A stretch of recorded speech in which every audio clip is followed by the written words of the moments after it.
जब पश्चिम के जानलेवा प्रतिबंधों ने दोस्त रूस को घेर लिया तो भारत ने अकेले 27 देशों के शक्तिशाली यूरोपीय संघ को चुनौती दी, जिससे रूस खुशी से झूम उठा और पश्चिमी देशों का दोहरा चेहरा दुनिया के सामने आ गया।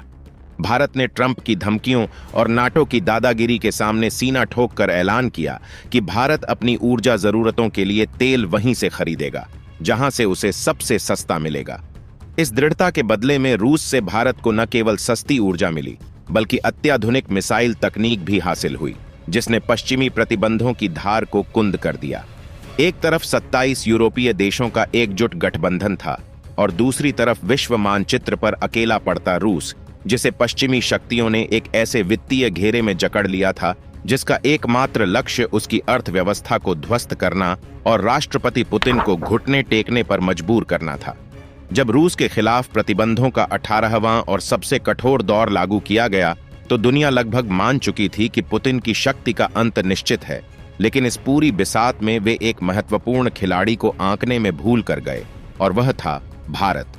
उस निर्णायक क्षण में जब रूस चौतरफा दबाव में था, भारत एक ऐसी अडिग शक्ति के रूप में उभरा जिसे तोड़ पाना पश्चिमी गुट के लिए असंभव साबित हुआ।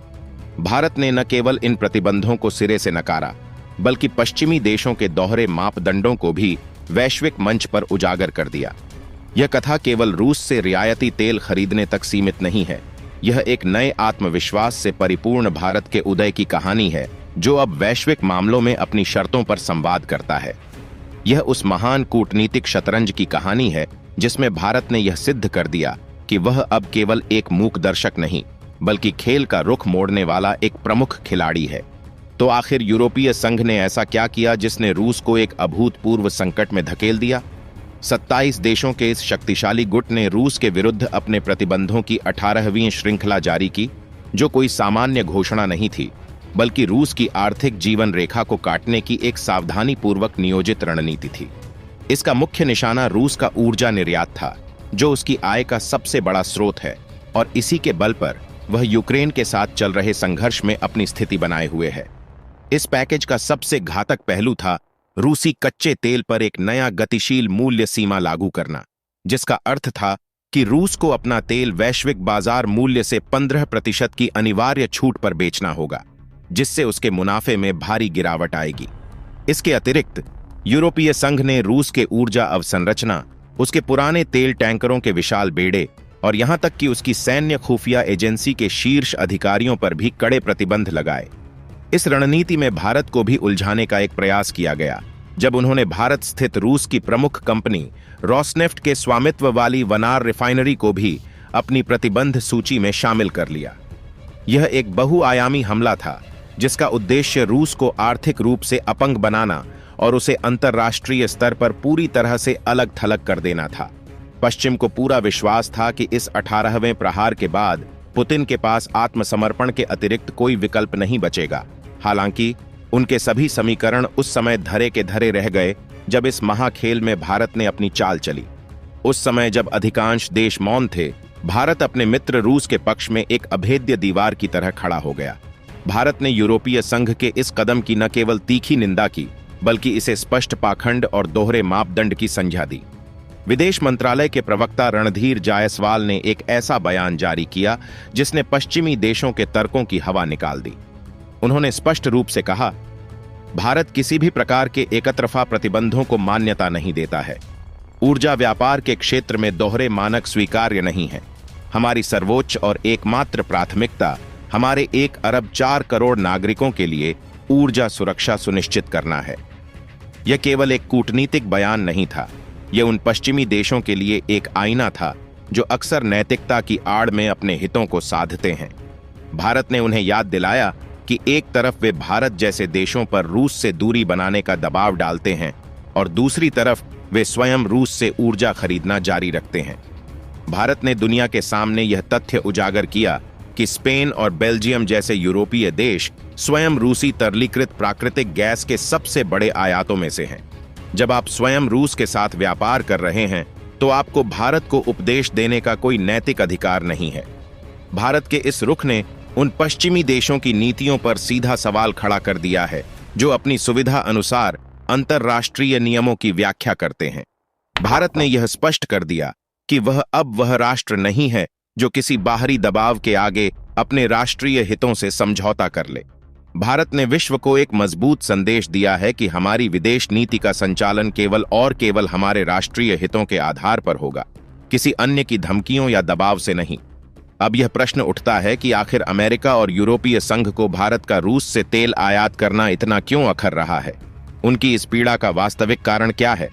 उनका सार्वजनिक तर्क यह है कि भारत तेल के लिए रूस को जो भुगतान करता है, रूस उसी धन का उपयोग यूक्रेन में युद्ध को जारी रखने के लिए कर रहा है। वे मानते हैं कि भारत की खरीदारी रूस के लिए एक आर्थिक जीवन रक्षक का काम कर रही है, लेकिन भारत ने उनके इस तर्क को पूरी तरह से अस्वीकार कर दिया है। भारत का जवाब बिल्कुल साफ और सटीक है। आप क्या सोचते हैं? हमें इससे कोई अंतर नहीं पड़ता।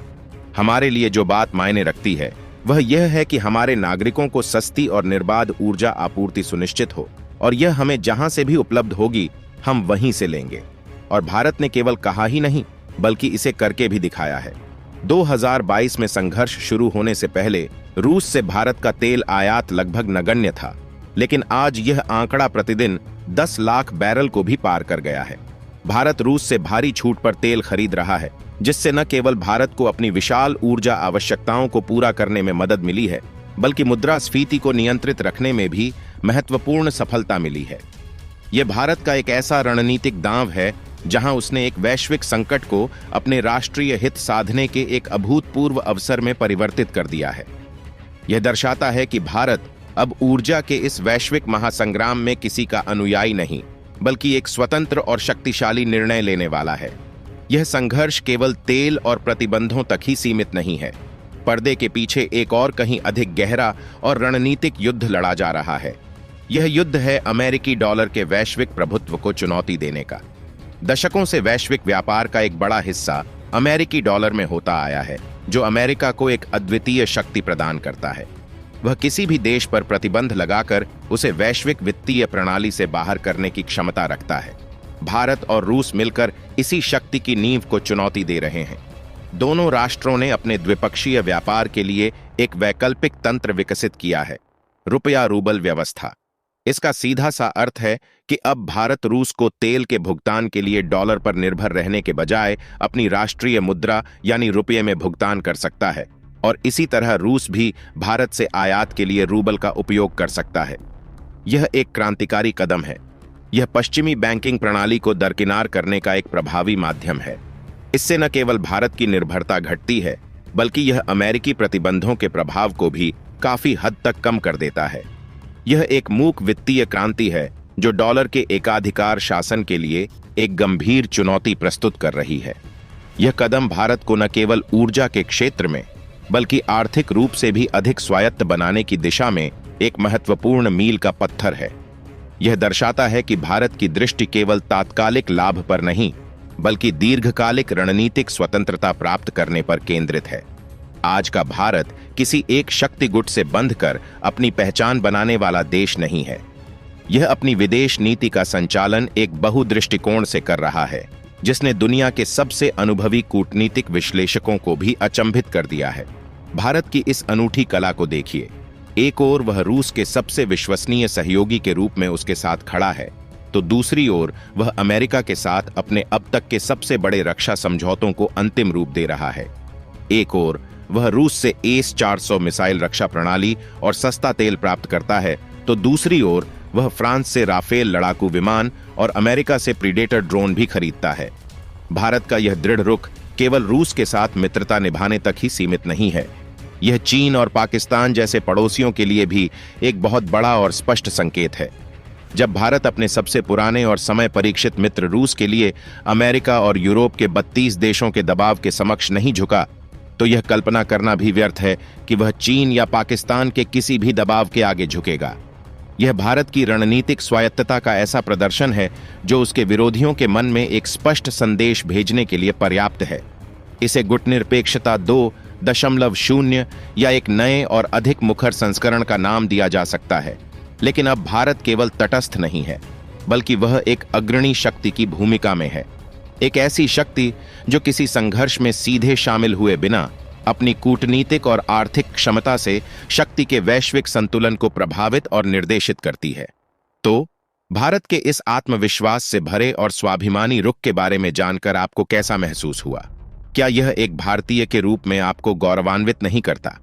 दोस्तों, इस पर अपनी राय कमेंट बॉक्स में जरूर बताएं। इसी तरह की और भी नॉलेजेबल वीडियो देखने के लिए हमारे चैनल TND न्यूज को सब्सक्राइब जरूर कीजिएगा। धन्यवाद।